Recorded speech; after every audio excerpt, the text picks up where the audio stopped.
Welcome to WatchMojo, and today we're counting down our picks for movie production decisions that were risky on a logistical, creative, or financial level, but which ended up with critical and/or monetary success. Spoiler alert. Mr. Stark, you become part of a bigger universe.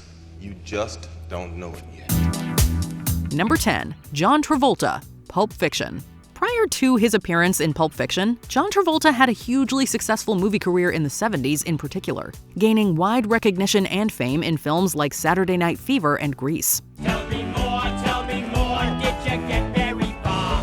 Tell me more, like does he have a car? However, as the 1990s rolled around, Travolta's star had begun to fade, and there were probably very few who would have ever thought of casting him as Vincent Vega. Lucky for him, one of those people was not Quentin Tarantino. You gotta make some phone calls?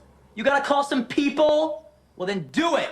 Tarantino had written the role for Michael Madsen, but Tarantino had Travolta as a, quote, strong second choice. And while Madsen might have been good, Travolta was great. He killed the role, and Marvin was nominated for an Oscar and saw a complete rejuvenation of his career. What happened this morning, man, I agree, it was peculiar. But water into wine, All shapes and sizes, Vincent. Number 9. The Blair Witch Project. With the Paranormal Activity and Cloverfield series of films, for example, the found footage niche was alive and well, and a bankable part of the horror genre. But back in 1999, that was not quite the case. We're doing a documentary about the Blair Witch. Oh, have you heard of the Blair Witch? Oh yeah, that's an old story. In fact, when the Blair Witch Project hit theaters at the end of the previous century, the genre was so new, there were actual debates online about whether or not the footage was real and the movie was a documentary. That is so not cool, man. I know it's not cool. That is so not cool. I know it's not cool. Doing something new is often a gamble, and in this case, the fresh creative path taken with the Blair Witch Project paid off to the tune of a $250 million box office against a total production budget of between $200,000 and $750,000. Number 8. Daniel Craig as James Bond. How did he know I was going to be there? Following the end of Daniel Craig's successful and acclaimed 5-film run, it might surprise some newer fans to learn how controversial his casting as 007 was at the time. Although, if you were around in the mid-aughts, it would have been hard to miss. Shame. We barely got to know each other. I know where you keep your gun. Suppose that's something.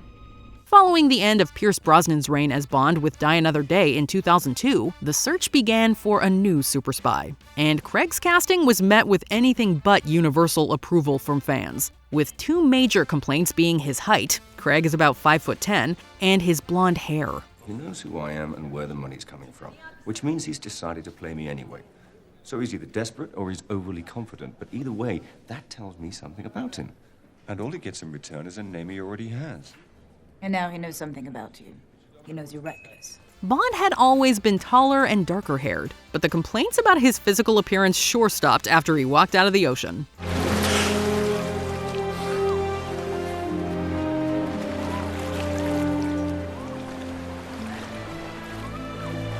Number 7. Releasing Top Gun Maverick exclusively in theaters. Talk to me, Goose. Top Gun Maverick was originally set to be released in June 2020. What is it? What? We've been ordered to stand down. They're scrapping the program. And had the pandemic never happened, it would have been. But the pandemic did happen, and that changed everything. But not for Tom Cruise. It's a dogfight all the way home. While COVID led to studios putting many previously theater-bound films onto various streaming platforms, or at least releasing them day and date online, that was never an option for Cruise. It always ends the same with us, Pete. Let's not start this time.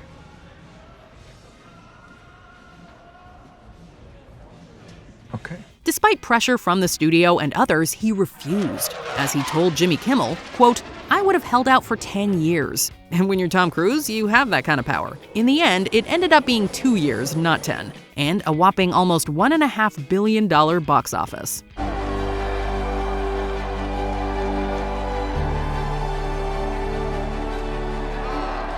Number 6. Heath Ledger cast as the Joker. Why so serious? With all due respect to Jack Nicholson, Joaquin Phoenix, and others, Many fans think Heath Ledger's portrayal of the Joker in The Dark Knight is the greatest performance of said villain in the history of both film and television. What do you believe in?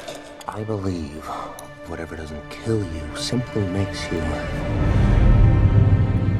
stranger. However, while Christopher Nolan was convinced from the beginning that Ledger was the man for the job, many others were not as sure. And it wasn't just fans either. The studio, as well as Nolan's own brother and co-writer of the film, were equally skeptical about his choice. To say the gamble paid off would be an understatement. Those mob fools want you gone so they can get back to the way things were. But I know the truth. There's no going back. You've changed things.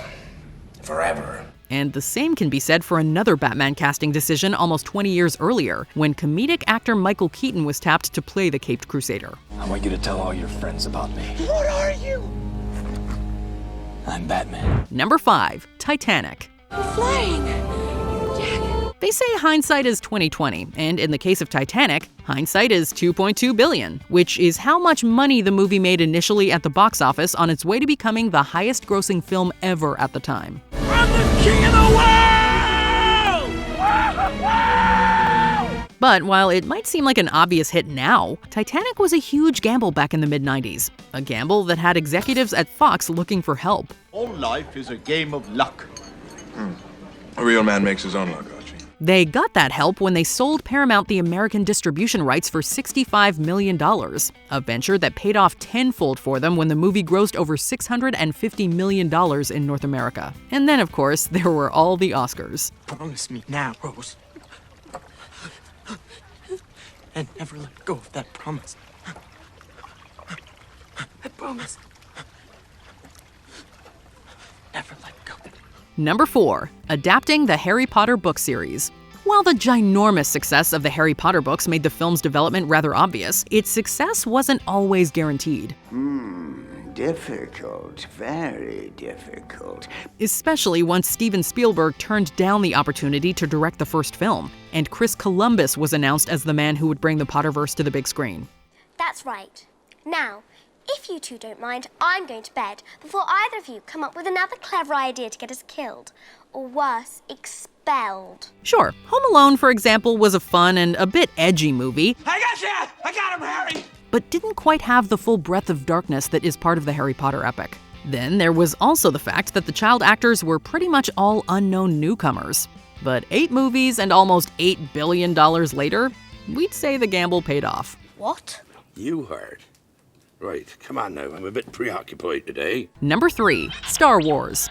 Say what you will about the new Star Wars movies they've been putting out for the last few decades, but there's no denying the marketing muscle behind them. That lightsaber was Luke's and his father's before him, and now it calls to you. When there's a new Star Wars movie, you definitely know about it. Now, let's go back to 1977 and the release of the first movie by 20th Century Fox, retroactively officially known as Star Wars Episode 4: A New Hope. I don't know what you're talking about.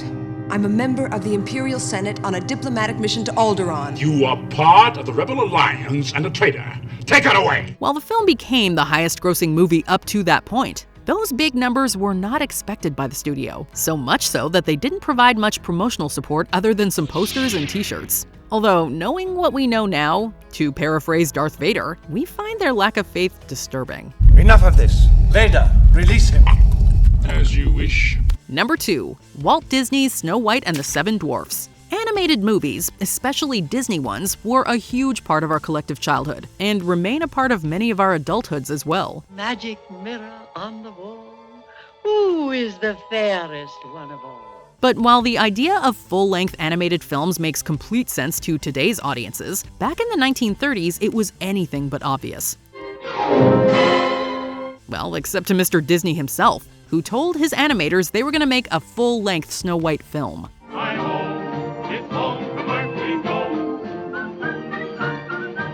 Up until then, the studio had been making only short movies, and there were many who predicted this attempt would fail miserably. But Walt went ahead and made half the movie to show it to the president of Bank of America, who, following the screening, agreed to loan him $250,000. Adjusted for inflation, the movie grossed over $1 billion.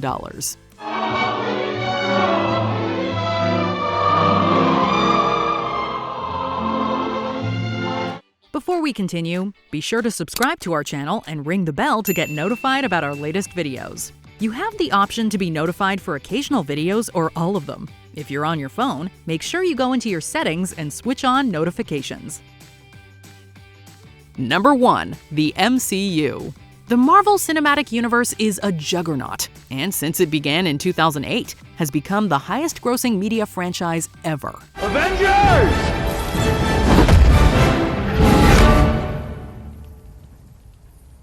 Assemble. But let's go back to 2008 for a moment and recognize how big a gamble the whole thing was. We all love Iron Man now, but at the time, he was a somewhat lesser-known character and a not-so-obvious choice to launch a cinematic universe. Jarvis, sometimes you gotta run before you can walk. Ready? In 3, 2, 1. Then there was hiring director Jon Favreau, whose previous directorial effort was Zathura. And let's not forget about Robert Downey Jr., a great actor for sure, but a guy whose list of personal and legal issues in the 90s had made him literally uninsurable. Executives were not sold on him, but Favreau put his foot down for RDJ. Truth is,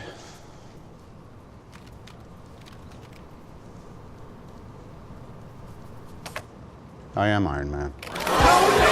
Which of these gambles would you have put your money on? Let us know in the comments. Yeah, I'm gonna go all in because I don't think you got the space. Did you enjoy this video? Check out these other clips from WatchMojo, and be sure to subscribe and ring the bell to be notified about our latest videos.